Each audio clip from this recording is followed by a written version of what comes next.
همین پشتی پاتون با گوش شای کنه گوش اگر همین شمال زدگی باشد خنک گذشتگی باشد درد کنه گوش کنیتون یک توصیه به پول شما با همین چیزا همه میدونادم این کول من پارسال ویدیو کردگی بودم ویدیو ازبکی کردگی بودم باور کنید یک روز به 1.5 میلیون آدم دیدگی بود نشت آدمو فایده کردگی نه همین 4-5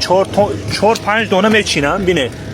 این توصیه به پول این چیز تاجیکستان با قدر ندارد من این چیز لیکن ازبکستان با زنکو چینده میفروخت است این چیز یاد میگرفت است این چیز همین 4-5 دانش این خیلی مایده میکنید این پگه پزد فایدهش نمیشد همین وقتی خامش با 4-5 دانش مایده میکنید قیمه کرده بالای سلفان با مانده تگی همین پشت با میبندید با بالاش بین قطی میبندید تا طاقت کردنتونه 10 مینوت طاقت میکنید می 20 مینوت طاقت میکنید می سوزاندن سر کرد می دیگه سلامتتون طاقت نمیکند می داره اکنون من پشکم خط مایده کرده نشون دادم این خانه با خوش رو مایده کرده بالای سلفان با چینده تگی همین گوش با شمال زدگی همون پشتی پای همین گوشت شمال میزنه میبنده تا در نیست شده نه این نامش هر جای به هر چی میگود ما کاول میگویم پگه این سرخ شده میپزد آدمو اینو میخورد این فایدهش هست این آدم با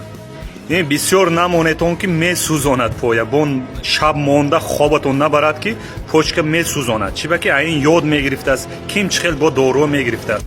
کی همین خیلی چیز خوردگی وقتش به همون تربوزچه صبح سرخ میشد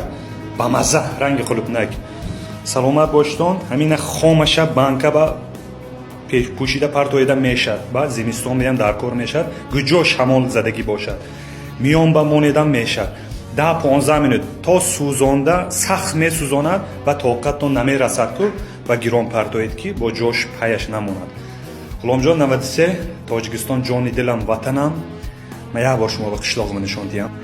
من اینجا من قشلاق ما است ناحیه ظفرآباد سوخو زینی جماعت روشن دیده اینه ادریس بای اکو ادریس با پیش شیرینه از غلام جان 93 شما ها باید توصیه به پول تاجیکستان جان دلم وطنم با پیش پوچک دردا با فرسانتون